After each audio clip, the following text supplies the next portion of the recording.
Joining us now is our old friend from The Ringer. It's Diante Lee. Diante, how you doing, man?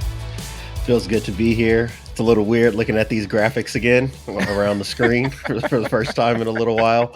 But I've been eagerly waiting to talk ball with you again for after a long while of not doing so. So I'm glad to be back. We had an idea that we wanted to do today. It was a defense-centric idea, which shouldn't surprise anybody. It's why we wanted to have you on. And then we had a bombshell drop this morning and blow up pretty much all of our plan for what this podcast was going to look like. We're still going to get to the categories a little bit later because I want to know what your ball knower thoughts are.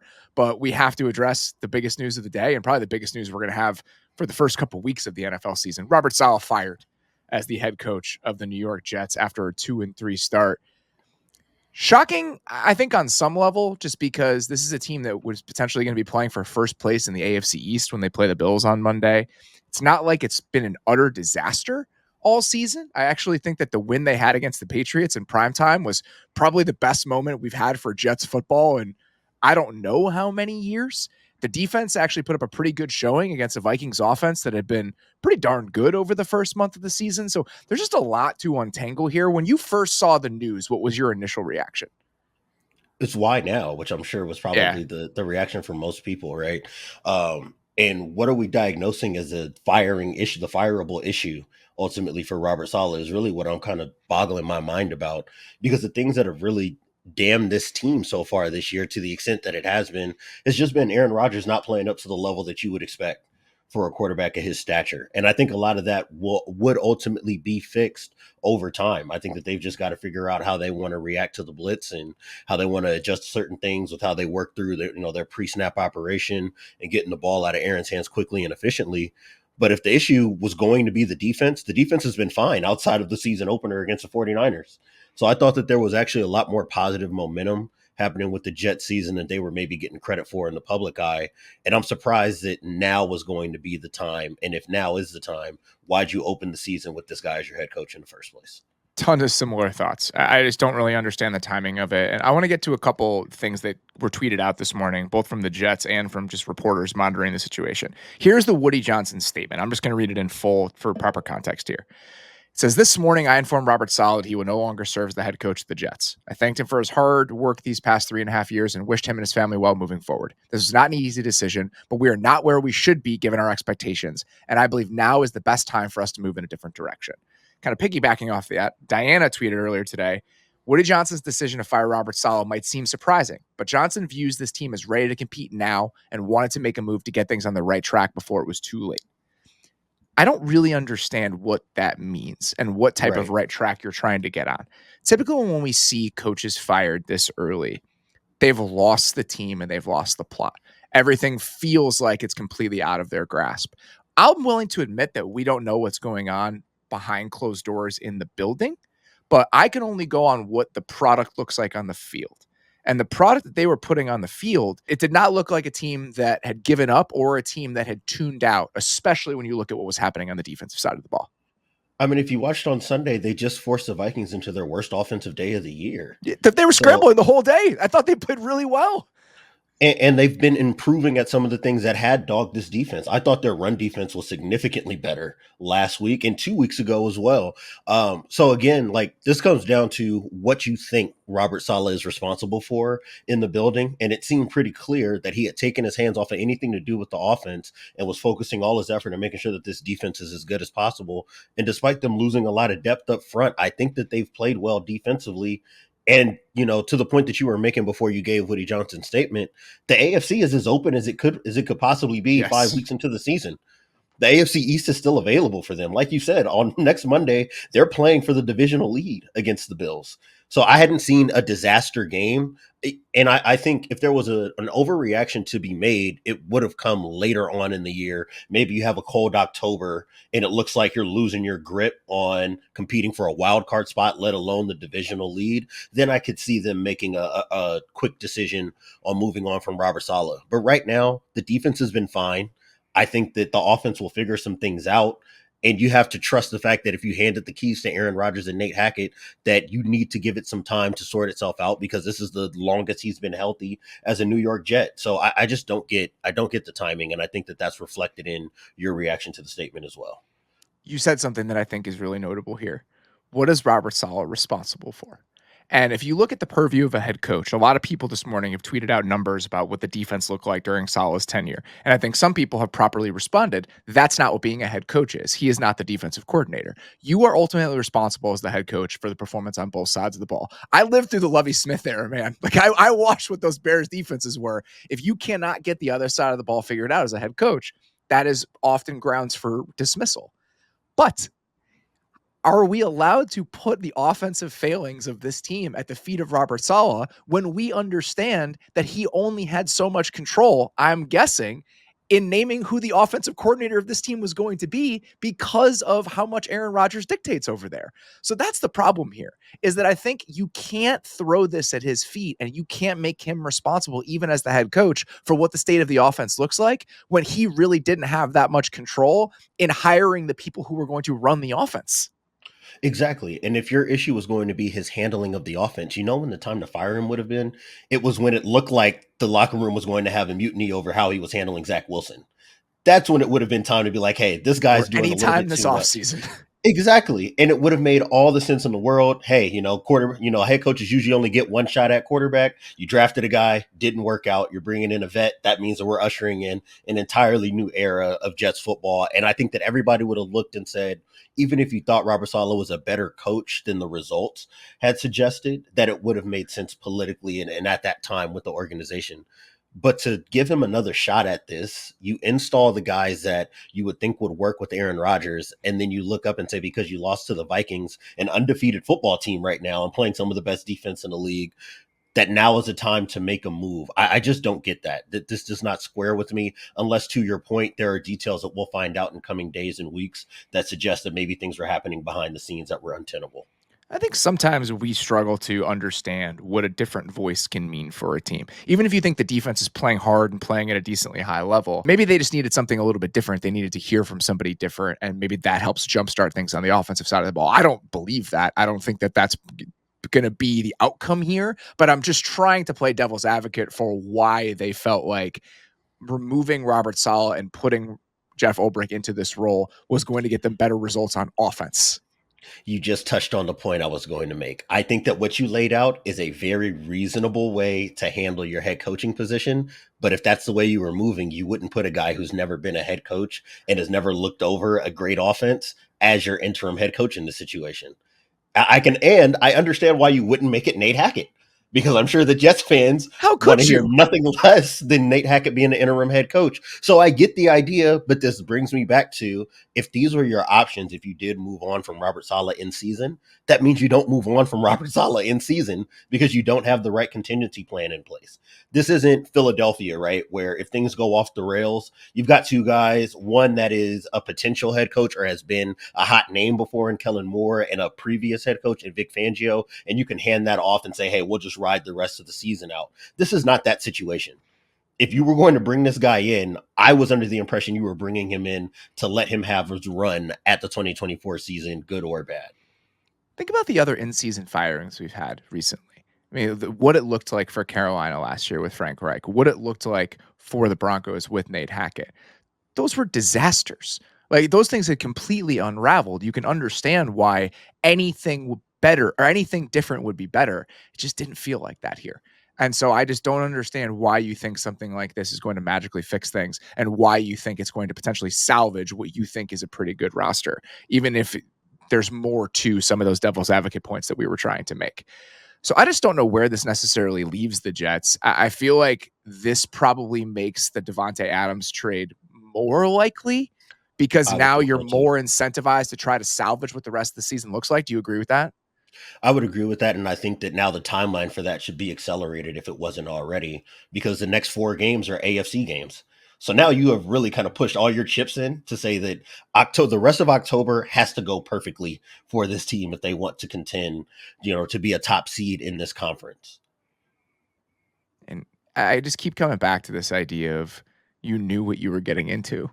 Exactly. You knew what sort of bed you were making, and by handing control of what the offense was going to look like and handing control of what the building was going to feel like to the quarterback, if it went south on that side of the ball, you really didn't have any contingency plans. You didn't have a way out of this. And that's what this feels like. It feels like they are running a static offense that Aaron Rodgers wants to run. It feels like he is just reading things out and playing the position the way he wants to play the position, where it's quick decisions. It's not throwing the ball over the intermediate area of the field. It's what we saw his last year in with Green Bay. It's just now there isn't a Matt LaFleur trying to like shove him into an offense that is probably better suited for success in 2024. He's just left to his own devices. And I think that that's why we've arrived in this place. And it is not a fun place to be.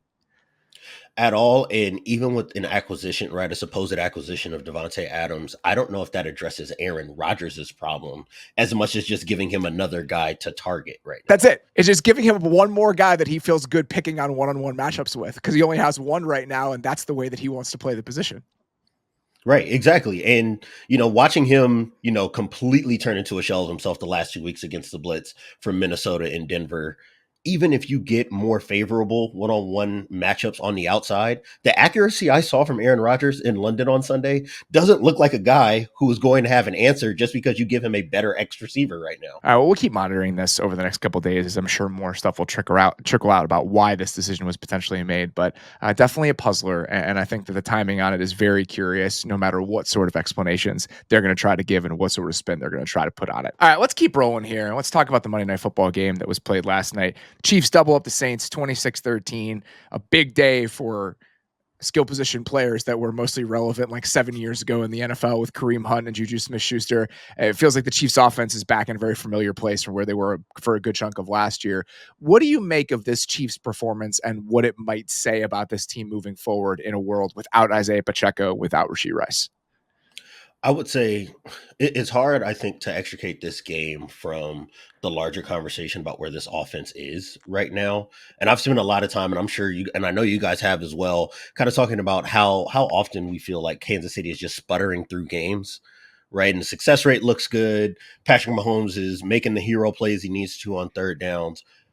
But I don't know if that was necessarily the story on Monday night. I actually think that this offense looks sustainable in a way that it hadn't when I was watching it against the Chargers, that it hadn't in weeks prior. And I guess the thing that I'm struggling most with is that just because this style of offense matches up really well with the way that Dennis Allen likes to run defense? Why do you say that? I think that what you saw on Monday night was a lot of Dennis Allen trying to play cover one, trying to play matchup based defense, a lot of aggressive match coverages on early downs to take away the RPOs. And that means that the running lanes to just hand the ball off and get downhill were much more available this week than we had seen in weeks prior. And I think that that's how Kansas City was able to just stay on schedule. And then when you did get into those obvious passing situations, and this was something that I think is specific to New Orleans, they wanted to drop out, right? They wanted to crowd the line of scrimmage and then drop out, play a lot of soft zone shells on passing downs, and see if you can force Patrick Mahomes to make one of the mistakes that he's been making basically every week since December of last year, where he's putting the ball in harm's way. And I just don't think they had the pass rush to affect Patrick Mahomes in the way that you need to, if that's your approach, and that's your game plan. So I think that kind of helped Kansas City find a little bit more airspace to operate under. I don't know if that's going to exist against all the teams that they play, but I would say if we're looking at this just as a data point for 2024, if you're a Chiefs fan, this is what you want to see this offense looks like, because it seemed like they had an answer for everything New Orleans was throwing at them, even though they didn't put up a bunch of points. I love the run game point. I think that's where this has to start. If you look at the way the Saints are playing them beyond the coverages, they're playing with light boxes on like 60% of total snaps, which is more than New Orleans typically likes to do. And they were not able to defend the run out of those looks. The Chiefs were able to run the ball consistently when they were given some of those juicier looks on early downs. So if that can be the starting point, then everything else can kind of flow from there. And I think the pass rush point, it kind of ties into that, because this offensive line needs to play really well outside of a question mark at left tackle for us to feel good about this team. Because if you're going to have questions about who the non-Travis Kelce pass catchers are, and now the whole point coming into the season was Hollywood Brown and Xavier Worthy were going to create space for Travis Kelce and Rashee Rice. Well, if now you remove Rashee Rice from that and Xavier Worthy bops up one spot in your pass catcher hierarchy, and now he's a piece you have to rely on instead of just a space creator, or if he's still going to be that, and then Juju steps into the Rashee Rice role, your passing game just isn't the same sort of dynamic that it would have been in ideal circumstances. And if that's going to be the case, your offensive line needs to play much better than it did for early stretches of this season and for much of last season. And you need to make sure that you're running the ball consistently. And so I think that was the case last night. Chase Young was really the only one picking on who was ever playing left tackle. Other than that, there's a lot of room for Patrick Mahomes to operate. So I think that was huge. And if you remove the running game efficiency and a couple busted coverages that led to Juju chunk plays, I feel like we might have seen some of the deficiencies that still exist with this Chiefs passing game. But the fact that they could run the ball the way that they wanted to, I think that made everything else just a little bit easier. 100%. And to the point you made about some of the issues that this offense is going to have not having Rashid Rice available, you can see that whenever they were in plus territory, which is why they only put up 26 points, right? As they got closer to the end zone and there was less space for this offense to operate in, you saw that there weren't many guys open. It took a lot of Patrick Mahomes scrambling and making guys miss. It took a lot of trick shot passes and, the offense really bogging down. And they had an opportunity to put up 40 plus if they could have shaken anybody loose. And this speaks to the fact that Travis Kelce can still be a productive player, finding holes in defenses, but they don't have guys that win. Xavier Worthy, for all his speed, does not win and does not create space for the rest of his teammates. A lot of the space that's being created is basically from Patrick Mahomes having to extend and trying to use the threat of the run game when they have it available to them the way that they did on Monday. It's such a good point because in other areas of the field, if you have Xavier Worthy lifting coverage, you can create space for guys who can't necessarily create it for themselves and aren't really good separators. But when the field condenses, now you remove that from the equation. You're asking somebody to win, and they don't really have somebody that can do that. I think that's a really, really good way to put it. On the other side of the ball, what do we make of what's going on with the Saints offense over the last couple of weeks compared to what we saw over the first 2 weeks of the season?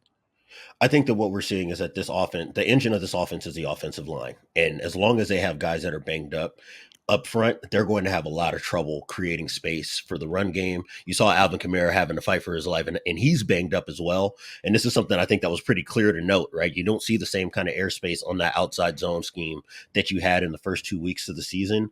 And when that's not there and they cannot guarantee that Derek Carr can work ahead of schedule, now you're in a drop back passing game that really reveals the fact that for all the speed that they have between Rashid Shaheed and Chris Olave, to the same point we were making about Kansas City, they don't have the ability to go into these 3-by-1 sets, isolate a receiver, and have that guy run a dig or run a slant or just get open or or catch the attention of a safety to be able to open things up underneath.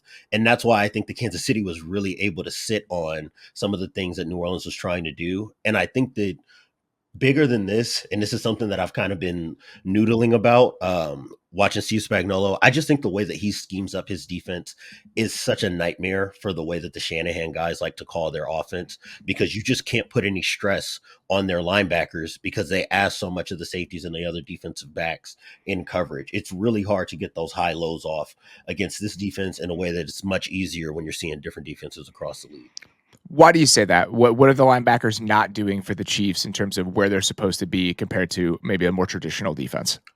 I think the Kansas City just asks their safeties to be more aggressive, and you see Gotcha. more match coverages, which means that now Justin Reed is going to be matching guys up the seam in a way that you don't always see different NFL defenses play, because that ultimately means that you're going to play one-on-one coverage. In fact, I would say the reason why you saw that deep touchdown to Rashid Shaheed is on a double move, because you've got one-on-one coverage with the safety and enough protection for that guy to set up a route. So if you're going to attack this defense, that's how you have to do it. I think that's why the Bengals have found success playing against this defense over years past, is because they have a threat on the perimeter that asks for more attention from the safeties, and that opens up space in the middle of the field for that offense to attack. If you don't have guys like that, and if you don't have the protection to just say, hey, we're going to keep 7 guys in and we're going to give you those double moves where we are really threatening the middle of the field, it's different than just playing your kind of garden variety cover 3, your garden variety quarter halves, where you get a little bit more airspace and that allows you to kind of expose some of the coverage liabilities that you would see underneath. Yeah, the removing the run game engine, I think that was kind of the biggest consideration here. And I assume if you look at the numbers on it, I was pretty surprised about this.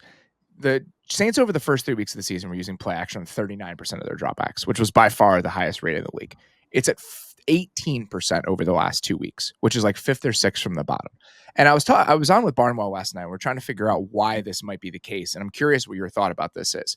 The run game efficiency hasn't been there. And I assume in their minds, it's like, well, if we're not running the ball efficiently, the play action game kind of gets defanged a little bit. So we go away from that. We're not in as many advantageous downs and distances. And if you remove one component, then the other component starts to fall apart as well.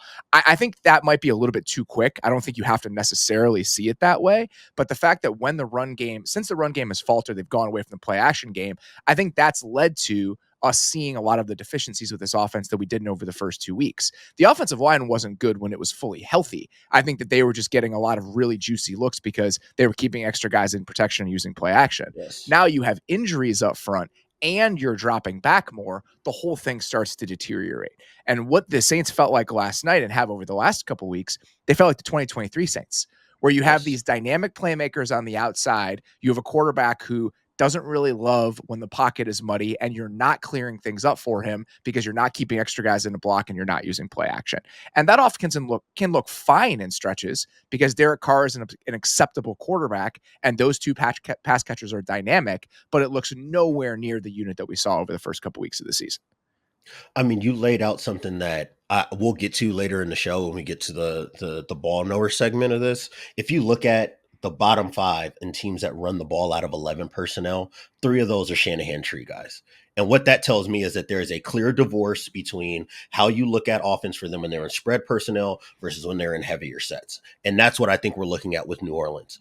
Early through the first 2 weeks, I think I looked and their play action pass rate was like 50% of their dropbacks.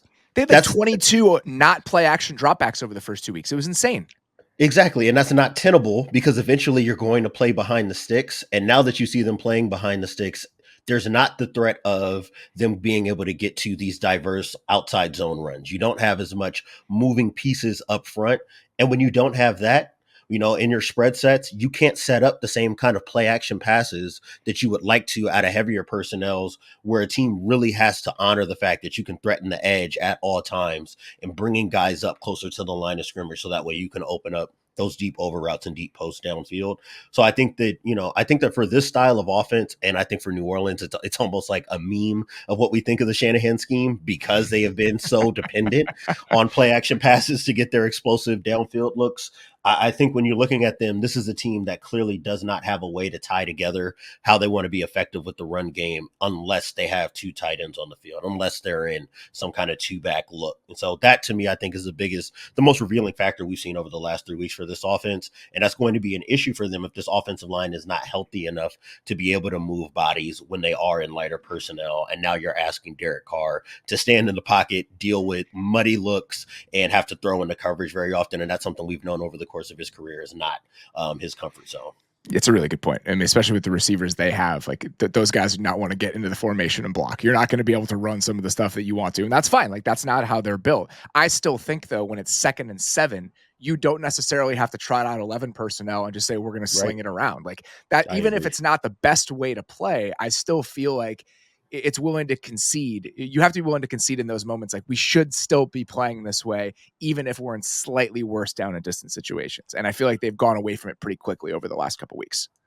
I agree. And I think that this is something they started playing with because they had such a hard time getting guys open early in the game. You started to see a little bit more empty looks. You started to see them get more 5 out in the route. You have Alvin Kamara.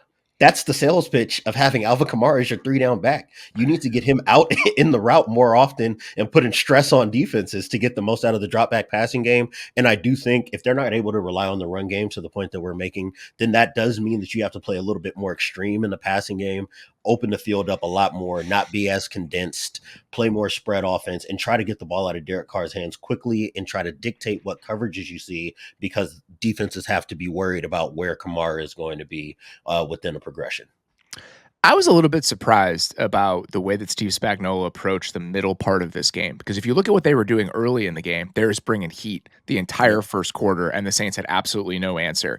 They went away from it in the second and third quarters. I don't think they blitzed in the second quarter, and in the third quarter, I think it was one time, and then they started to turn it back up again in the fourth quarter. If you look at the numbers last night, Derek Carr was 4 of 10 for 18 yards against the blitz. and they essentially stopped doing it for 2 quarters. Do you have a sense of why they went away from it for a huge chunk of this game? I think it's because you saw a little bit more empty. I think you saw a Okay. little bit more of them not playing with condensed sets. And That that's, makes to sense. me, that has been the strength of Steve Spagnuolo's defense in Kansas City, is that seeing these offenses that want to get more condensed, that want to set up play action passes and play closer to the core of the formation, that opens up the door for him to send corners and safeties and Yep. linebackers off of any edge that you leave for this defense. And I think that when they spread things out a little bit more, now you're adding the stress that you need to Spags' defense to make him play a little bit more regulated. So I think that's what it was in the second and third quarter. It's funny that you mentioned that, though, because coming into this game, I think the Chiefs had faced the fewest number of empty dropbacks in the entire league, because I assume there were some teams who were worried that when we go empty, they're going to try to heat us up a little bit. So trying to figure out what you have to do in order to get Spags out of those, I'm just going to smash the blitz button looks. Yep. It's an interesting thing that I think offenses are having to work through when they play against this team. It's a unique effect that Kansas City has on teams, right? Both with their offense and their defense, they force you to be extreme because you always just have to consider that they can just push a button that you don't have the matchups to handle, right? And if you do go empty and you do spread it out, and San Francisco tried this in the Super Bowl, cover zero's coming. There's going to be a guy running through a B gap unblocked And I lot of think that's times. probably why teams weren't doing it. And if you actually look at it, they weren't blitzing at a higher rate than any other team in the league when they were facing empty dropback or empty looks, but they just hadn't gotten many of them. So I think a lot of those numbers are fake. So I noticed that coming into the game, and the fact that their answer to not get blitzed to death was, now we're going to spread you out. It's kind of a counterintuitive answer when you consider the fears that some of these other offenses were living with. The last thing I wanted to mention, it was so funny watching this game and seeing them get 4 hands on Chris Jones on virtually every single drop back. And the moment that they couldn't, the moment that they either brought 5 and there were one-on-ones or whatever, like this, the way that the matchups were dictated, he actually got a one-on-one. He blew up the play. So that's Right. where we are right now. If you're not getting 2 hands on or 4 hands on him, especially with the state of this interior and how banged up it is, you have absolutely no shot. This is a guy who is dictating the way that other teams are able to play offense. I guess we shouldn't be surprised about that, but I'm reminded of it every single time I watch him play. And that's what makes, again, to the point of them just knowing their winning formula. That is what makes Kansas City so special, and why they're undefeated playing B to B plus ball, this so far this year. It is because they have a guy that on passing downs, they can configure fronts, they can configure pressures, they can give different looks to where you're going to have to deal with 95 one-on-one at some point. And he always seems to make the play that needs to be made when he gets one-on-ones and pass protections. The problem last night was no one else was winning those one-on-ones. When they were Yes. bringing 4 and he was getting doubled, that's just one other thing to keep in mind with this defense is if they can only bring 4 and Jones is going to get 4 hands on him every single time that happens, who else is going to win for you? And we don't have a Menahu back yet. And so I think finding that other consistent presence, and Karlaftis was okay last night, but just making sure that you're taking advantage of those looks when you're getting them because of the attention that Jones is going to have, I think that's something to just keep monitoring with this defense moving forward. All right, let's kick this off with our Upon Further Review segment that we're doing each Wednesday here. This is just one thing that over the last couple of days, after the Sunday slate wrapped up, you went back and watched and had some fresh thoughts about now that you've gotten to sit with it a little bit more. So what do you have for me? It's funny. I was listening to you and Derek talk about the Sunday show, and it's probably going to reflect the same conversation that you guys have been having about the Seahawks over the last couple weeks. Oh, no. But I love you, Mike McDonald. I believe you are a forward-thinking guy. I think that you are wise beyond your years. We got to let go of the light box run fits. It's not working. If Tyrone Tracy and the Giants' interior offensive line is moving you the way that they were on Sunday, we have got to come back to the drawing board and maybe play a little bit more loaded boxes in single high. All right. So I also thought this, where it's just no longer feasible, like what they're trying to do and the state of their linebacker play. And I think the initial response to that is, okay, if we can't defend it in light boxes and we can't defend it in 2 high shells, let's walk somebody down there. Is that reactionary to a point where it starts to sabotage some of the other things you want to do defensively? Because that was my first thought, is maybe they're not willing to do it because it just, if you remove that piece of it, then you can't be what you want to be in coverage. So how can you square them being a little bit more aggressive and forcing the issue a little bit in how they defend the run and how they want to do things on the back end? what you just laid out is the rub of being a being a defensive play caller in the modern era, because you do have to open the door to maybe risking more explosive offense on early downs. And I know that that has been the meta for Mike McDonald for as long as he's been a play caller in the NFL, is he is not going to allow you to access the middle of the field and get these cheap explosives on early downs because of the way that they play. And this is the same conversation we were having with Brandon Staley a couple years ago.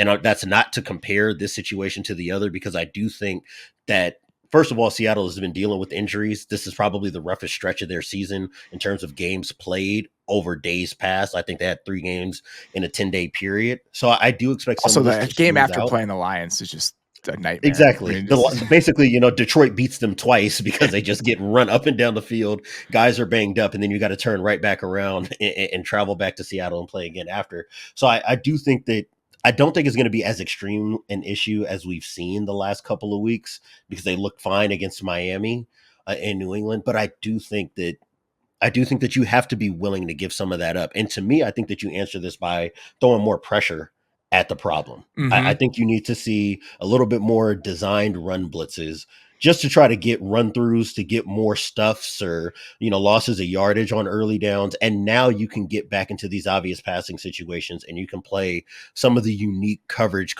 rotations that you would like to see from a Mike McDonald. Do you feel like you can do some of those run pressures with the structures that they're playing right now? Or do you feel like that maybe puts you in too precarious of a spot? I think it's possible. The funny thing about it, the guy who's been doing a lot of this has been Brian Flores. And the issue there is Brian Flores is an insane person. Nobody runs defense the way that Brian Flores runs defense. So I think it does take a departure, a huge departure from the way that I think you would like to call defense, because they've been able to win with this system in Baltimore, at least, by giving you light boxes and having their defensive interior win against double teams and create penetration when they are blocked one-on-one.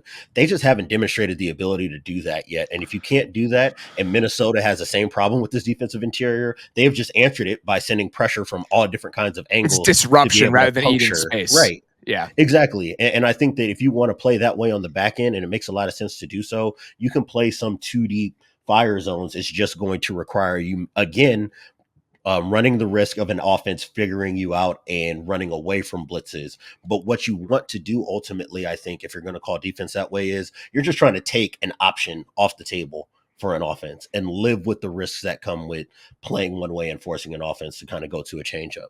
It's an interesting way to think about it, because I really hadn't considered how Byron Murphy fits into all of this, because in my mind, it's like, yeah, it's about space eating. And like, that's the issue that you're having, is that your interior defensive linemen just aren't able to win against some of those double teams, and your linebacker play is really bad. But if penetration and if disruption can be a path to getting playing how you want to play in these situations, that actually Byron Murphy is actually an answer to that. And the fact that he's been Exactly. banged up over the last couple of weeks, I think maybe has more of an impact than I've really been giving it credit for.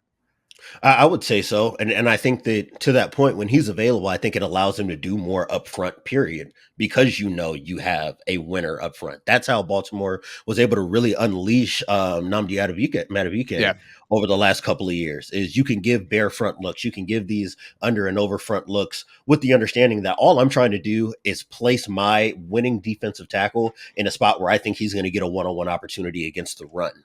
And now, if you get past, you get to use your unique athletic traits, to get to the quarterback, or at least to affect the pocket. But the biggest thing to me is they need to have a guy to run this defense the way they want to, that can win on the interior anytime you give him a one-on-one opportunity. And they very clearly don't have that. And that's why the Giants were basically just able to walk them off the ball every snap. So let's just say, hypothetically, we drop Murphy back into the mix here and he becomes like a truly impactful player over the course of his rookie year. And you can spend some time and some resources this offseason actually going out and getting a couple linebackers you feel better about, rather than the stopgap options that they had to go Yep. with this offseason. Even if that's Tyrese Knight taking a step in year 2, whatever. You have Mhm. better options at those off-ball linebacker spots, plus Byron Murphy. With that in mind, do you think it would be enough to solve this over the course of the next 2 seasons? Or do you Solve think is structurally there's something more, there's more going on structurally that we should be worried about? I don't think there's something structural to be worried about. To me, I think the conversation is where is solved for you, where is solved for Seattle. Because to me, if you can get into that 12 to 14 range in terms of like run stuff rate, right, where Hmm. it's 0 or negative yards, that to me is good enough if that means that you're not giving up any explosive passes. That I think that that's the delicate balance that you're looking to strike. Right now, they're like a bottom 8 team when it comes to run stuffs on all downs and especially on early downs. That has to improve, and the only way to do that, I think, is to get the guys that you need at the second level, and obviously having your best defensive tackle when it comes to penetration available to you. So, and it's funny having this drawn out conversation because all of us identified immediately looking at this depth chart coming into the season that this was probably going to be a problem, and they didn't have enough guys up the spine of this defense to make it happen the way that Mike McDonald wanted it to. And I just think the last 2 weeks have really painted that clearly. I think that's part of the problem here is that them going 3-0 the first 3 weeks and beating up on some bad offenses led us to believe that some of these issues we thought they might have coming into the season had magically been fixed. And the answer is Yep. they have not magically been fixed. They are still issues personnel wise. And we probably shouldn't have gotten ahead of ourselves and paid more attention to those worries we had coming into the year. Speaking of Okay. worries we had coming into the year, my upon further review this week is I want to talk about the current state of the Cleveland Browns offense and what's going on with Deshaun Watson. We did not touch on this on the Sunday night show because I didn't get a chance to watch what the Browns offense looked like down to down against Washington. I didn't want to come out and just be like, they need to bench him. This is no longer something that you can keep doing until I actually had a better sense of his role and why the offense looks how it looks. So if you look at some of the numbers right now, they're dead last in offense in success rate period. They have a 33% offensive success rate so far this season. Like they have been absolutely putrid.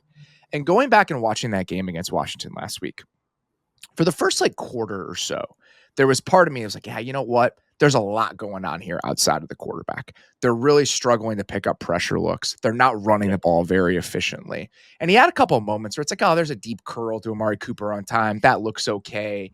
And I'm like, all right, there's actually a lot more happening than just the quarterback. And then you get a little bit deeper into the game. And then you get into some of these high leverage moments where there are plays to be made and he just can't make them. They had a stretch down inside the red zone.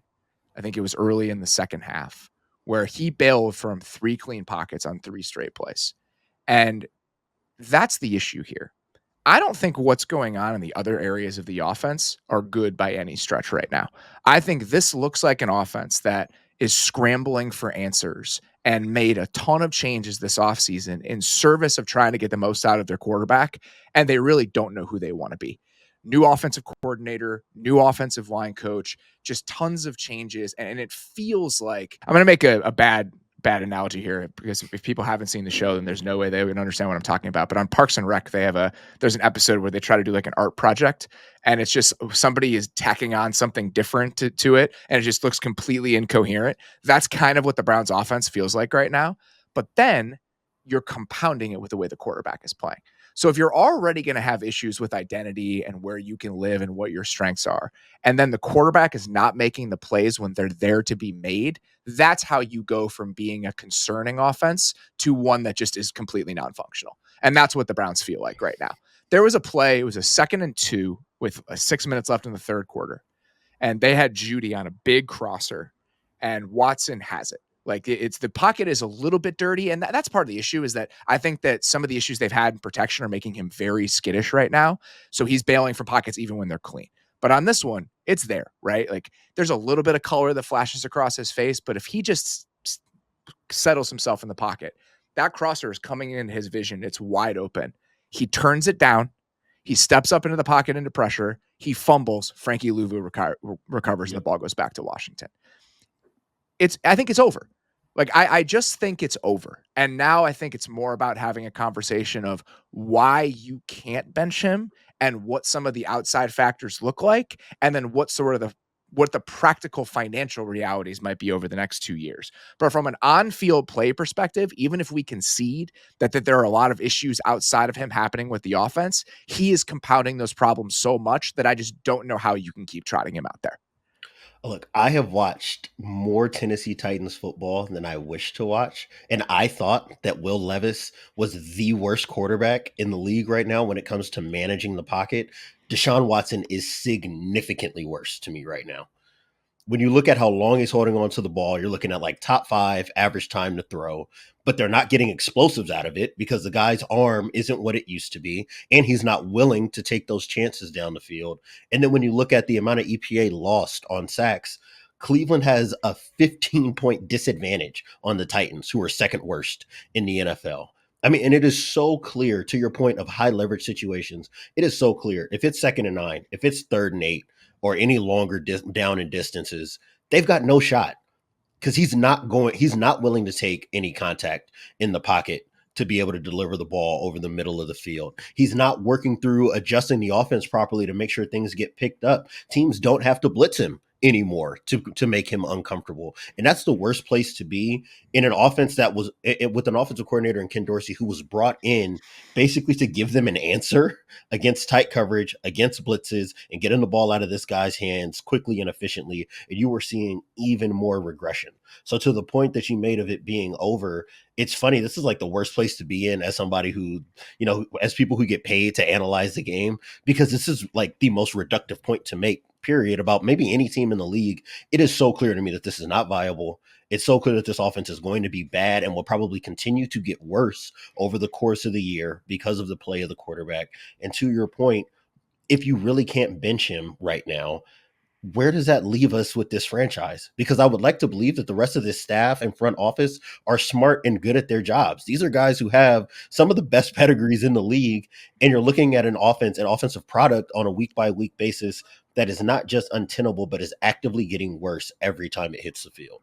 And what they're doing against pressure, that's one of the numbers that really jumped out to me. It's negative 0.52 EPA per dropback against pressure. That's the second worst in the league. And if you look at just the worst teams in the NFL down to down, that's like double what the New York Jets would have been throwing the ball on an average dropback last year. It is so, so bad. Part of the issue is even when they're kind of picking stuff up, even when they account for everybody in some of those pressure looks, any single time the pocket's even a little bit muddy, he just can't deal with it. He's bailing from it immediately, and he's not willing to stand in there and throw the ball.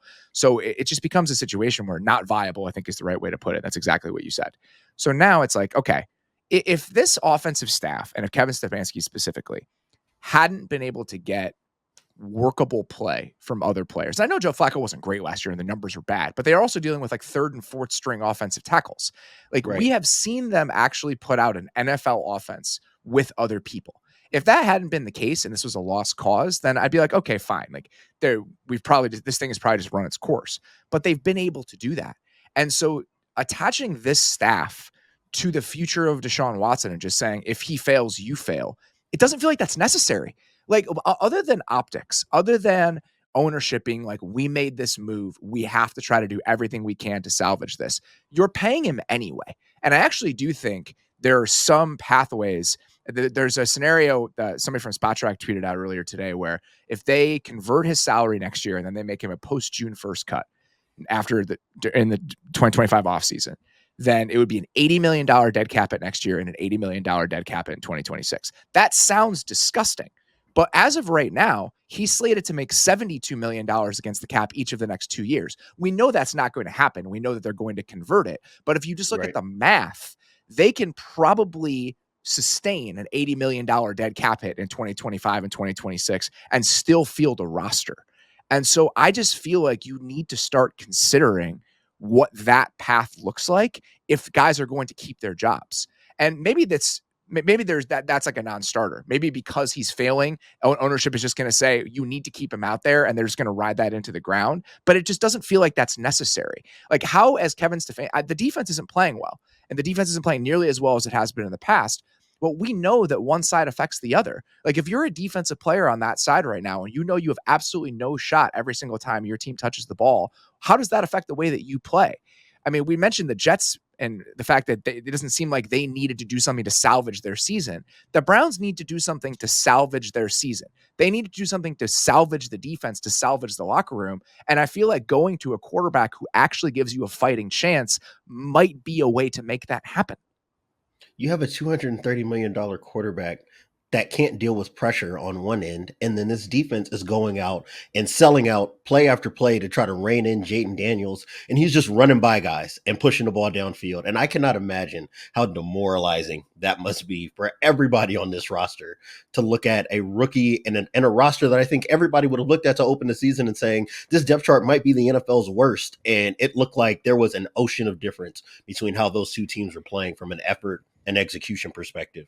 And I like what you brought up about the contract, because this is something that I've been debating internally for a while.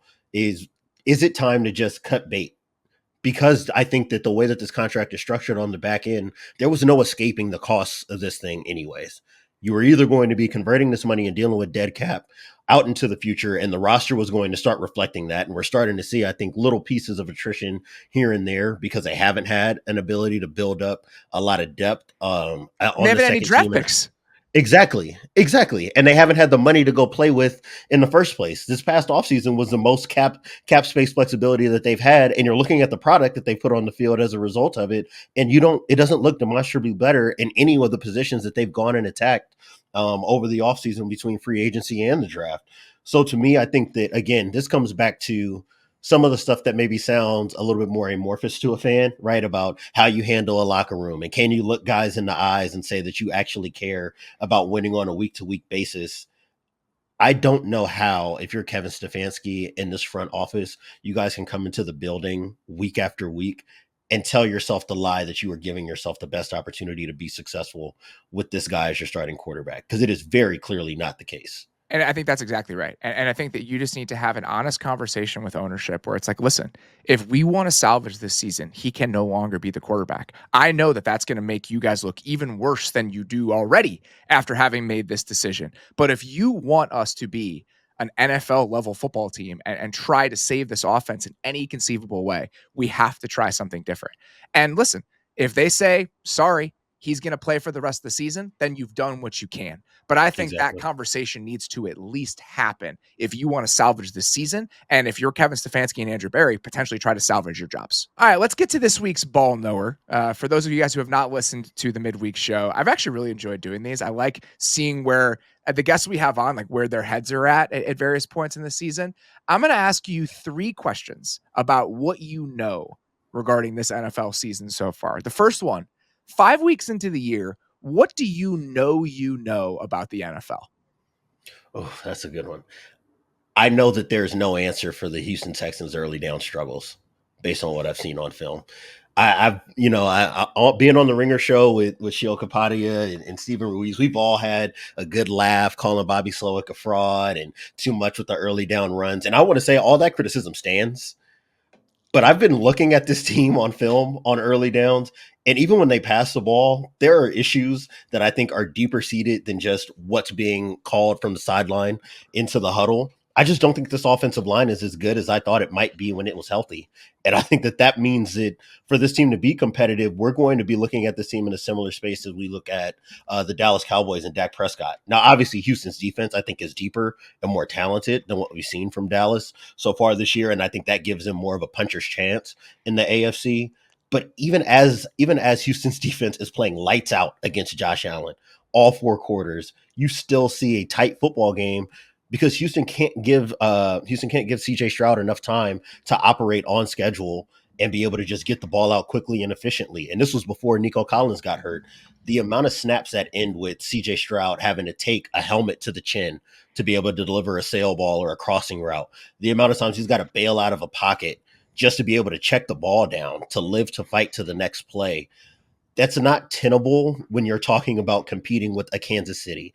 To me, that's not tenable when you're talking about competing with a Baltimore, who, for all their issues in coverage, if there's one thing that they do really well, it's playing the way that you need to see a team play on early downs. They stopped the run on early downs, and we saw that matchup last year. They were able to take away everything Houston wanted to do on first and second down and put CJ Stroud in the worst possible positions. And now it doesn't matter if you have a number 1 receiver. We can blanket this coverage and force you to check the ball down or put the ball in harm's way. So that's something I know for sure, is that CJ Stroud is basically going to have to play like a quarterback in God for them to have a shot. That's what we've seen basically since after the Minnesota game. And I still just don't know if that's enough for me to consider them one of the top contenders in the conference right now.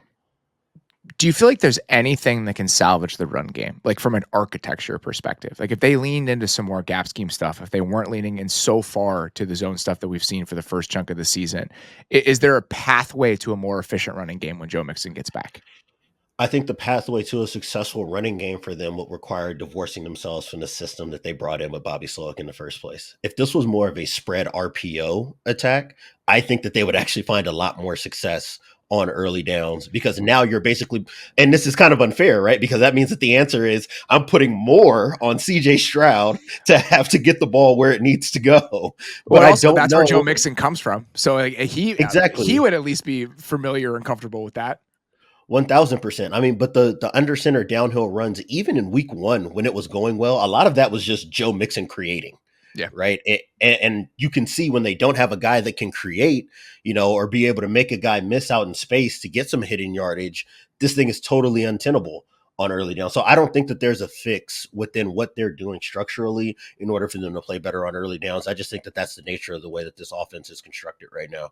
Do you think more 12 personnel, heavier personnel play action is a potential answer here? If you're trying to get more bodies in protection, you're a little bit less worried about some of those protection issues. I was a little bit surprised looking at the numbers. They've given up more quick pressures than pretty much any team in the NFL so far, and they're doing it that's happening without like an astronomical drop back rate. So I just Right. wonder, should we be living in 12 and like in 21 like we did last year? Where, okay, even if we don't feel great about the offensive line, at least we're giving them consistent help and we're trying to get chunks down the field. I don't know if that's the best answer, but I'm just trying to like search for some here. I appreciate the curiosity. So I actually had True Media up and I was typing this in as you were saying it. They lead the league in 12 personnel runs and they're like in the bottom eight in EPA per rush. I don't think that there's an answer for that, right? Like they're 25th in the league right now in EPA per rush and they've got a success rate of 32%, right? Like we're talking about these are basically play calls that are not worth making because that's Yeah. how often they're failing, right? So I just think that this is going to be a team that maybe has to flip its identity and maybe play more to run on late downs, right? Run versus light boxes, run after getting 6-7 yards in the passing game, and that's not natural to the style of offense that they've brought in with Bobby Slowick. So again, we're looking at something that I don't think can be solved with the way that they have tried to design this thing, even though they clearly, I would say, have the offensive personnel in terms of wide receiver talent to be able to play that way if they wanted to. That's just not the way that they've designed this thing. Yeah, you'd be stepping outside of personality wise who you want to be as an offense, and that's not easy for everyone to do. Next one here. What is something you think you know 5 weeks into the NFL season? Oh man, this is the one that I really had the hardest time with. And I don't want to plant this flag because I've given Shields such a hard time for this team. I think Cincinnati's going to be fine. I really do. I think Cincinnati's going to be fine. The fact that you're saying If this as a defense guy, that's how I'm starting to believe it because you should be more disgusted by this than I think anybody oh, and that I I am. know. And the fact that you believe, I think says a lot. It's just so hard. And I've tried to dismiss him at so many points. And a part of this is schedule math, right? If you look at like the next 4 to 5 games, like this is really light. So they'll have plenty of opportunities to get back to the range of 500. And as long as the rest of the AFC continues kind of, just knocking each other out on a week by week basis, there'll be an opportunity for them to slip in maybe as a 6 or 7 seed. But you look at Joe Burrow playing some of the best quarterback of his life. Like, that was something that I hadn't banked on coming in because I just didn't think that he was going to get healthy and trust his game enough to be able to play at the level that we've seen over the last couple of weeks. But you see him back to evading pressure and being able to throw effectively on the move. That's something that we didn't see last year when all the injuries started piling up, right? You saw a guy that was a little more uncomfortable getting the ball out and having Jamar Chase and T. Higgins healthy, man. Like there's just nothing that defenses can do with it. And I guess I landed on this one because I really just wanted to hammer home the point that any conversation about what they're going to do without T. Higgins is wrong.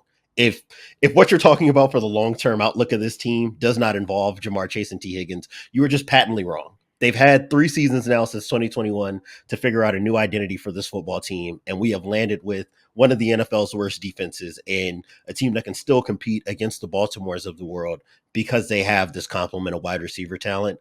They cannot afford to do anything else because everything else that they've tried has come up as a zero so far.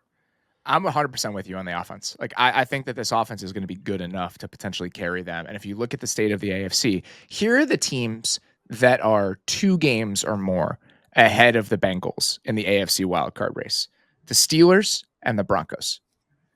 Other than that, look at the middle tier of the AFC. The Chargers are 2-2, the Jets are 2-3, the Dolphins are 2-3, the Colts are 2-3. For the most part, the Broncos and the Steelers are the 2 teams that are at least 2 games ahead of them. They have 2 more games against the Steelers this year, and Yep. they play the Broncos. Yep. Here's my question for you. Let's just assume the offense is going to be like a top 3 offense for the rest of the year. I have no problem assuming that. They can run the ball, the quarterback is playing at a high level, and they have arguably the best collection of skill position players in the league. What can we reasonably assume from this defense as currently constructed? Like, what level can they reach by the time we get to a week 17, week 18 with their season, week 18 game with their season on the line? God, it feels. I hate that this sounds like miraculous given the way that they've looked over the last couple of weeks. But if they can just get to like 23rd in the league, Do you think they can? That's my question. no. Oh, To me, you that's don't the even think issue. that's possible? I don't think they can. I think that they sneak in Oh, as God. one of the 5 worst defenses as a 7 seed, and then we just know how this story ends, right? They're going to have to see a Buffalo, or they're going to have to see Houston, and they just get walked off the field eventually. But I do think that this offense, it's been too good over the last few weeks for me to ignore the fact that they will always have a puncher's chance. And this is similar to the way I feel about the Rams as well, right? Like, as long as the quarterback's there, and, for the Rams, it's obviously the quarterback plus the head coach. With this team, it's more quarterback plus wide receiver talent. As long as those factors are available, this team isn't going to have any problem competing on a week by week basis.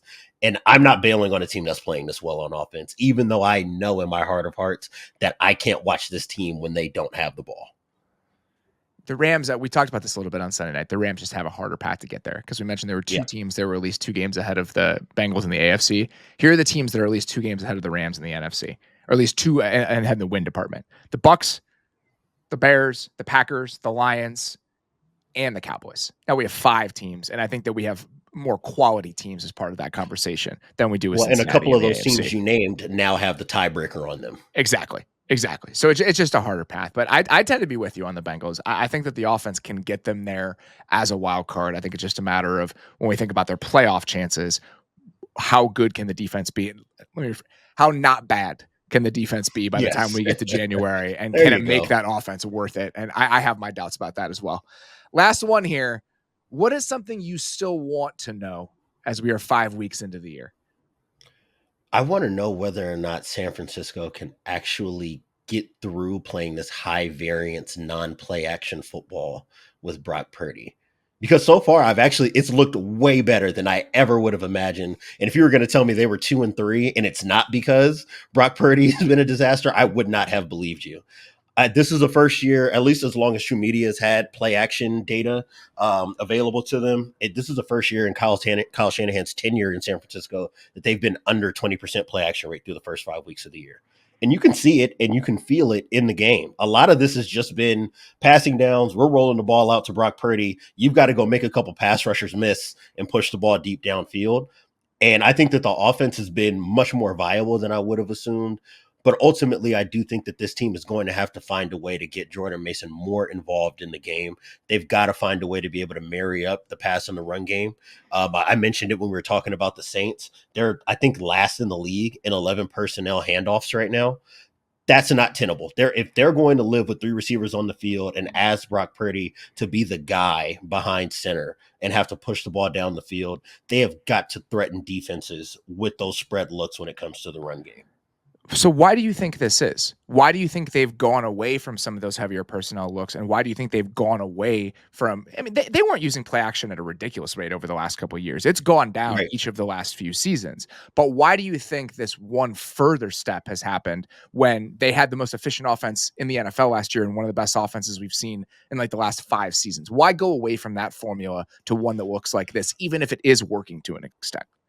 To me, I really wonder if this is just a matter of Kyle Shanahan not believing that he can execute the outside zone stuff and all the gaps, like the counters and some of the more creative runs that he's implemented in this offense, unless he has Juszczyk and Kittle on the field at the same time, or both of them plus another big body. I don't know. I think that I don't want to put that on him as like it's something he's not capable of, because we've seen this team be able to move the ball out of 11 personnel on the ground in years prior, right? Because But they were using. I guess my question is why wouldn't you just keep trotting out that 21 personnel grouping with Juszczyk and Kittle? Like the fact that you have three receivers that you feel good about, it doesn't mean you have to live with three receivers. Like just keep using those guys the way you have been over the last couple of years. And if that means less time for Jawan Jennings or Ricky Right. Pearsall when he gets healthy, whatever. Like I just Whatever. don't think I'm that's a with you on terrible that. downside. I'm 100% with you on that. And that to me, I think makes it a Brock Purdy question, right? Like, is Brock Purdy not comfortable living in that world? And I guess for me, and this is for me, I don't know how their dynamic is in the building. If I'm Kyle Shanahan, I'm looking my young quarterback in the eye and saying, hey, buddy, I've been doing this as long as you've been living. I've known this offense. This works, and you've got to be able to get under center and turn your back to the defense to be able to get to at least be able to use the threat of the run game to set up the play action passing game. And I don't know if this is getting the best use out of all of their wide receiver talent. Like to me, I know that Deebo Samuel has had productive games this season so far. I don't know if the way that they're playing right now makes the most out of a guy like him, because there's a lot of bodies that he is having to make these contested catches around in the middle of the field. I think, to your point, if they spent more time in heavier personnel, more play action looks, I think that that would allow them to design a little bit more to get the ball into Brandon Ayuk's and Deebo Samuel's hands with space to create after the catch. It's interesting. I want to dig into some of these numbers a little bit further. One of the things that stuck out to me when I was looking at some receiver metrics yesterday, Ayuk is being pressed on like an insane percentage of his routes this year. And I assume that's just a byproduct of teams looking at the way that it was last year, where if you're playing off and you're playing in some of those cover three looks, he's just eating on some of those like vertical comebacks and deep outs and things like that. So I think that it's just a different sort of challenge with some of the details that the Niners are facing on offense this year. Or maybe that's driving some of this. But I'd be really curious, like if you actually got to sit Kyle Shanahan down and just anybody from that offensive staff and ask, why do you feel like this Yeah. pivot was necessary, and why do you feel like you've had to take it to this extreme? Again, this isn't like an indictment of the offense or an indictment of Brock Purdy. They've been very good moving the They ball played this really way. well. I'm Yeah. just more curious about what the motivation behind it is more than I am about the actual results of it. I'm with you on that. I don't know, and I don't know how tenable it is, right? Like to me, the reason why they're 2-3 is because they've been playing high variance ball, and they've just come up unlucky against the Rams and the Cardinals for the most part. But I think that that's inherent to the style of play that we're seeing from San Francisco. So you can't just dismiss it as, oh, if they get a bounce here and a bounce here, they're actually 4-1. Like, no, this is just the style of ball that There are they're going to be playing more right now. bounces if you play this way. Exactly.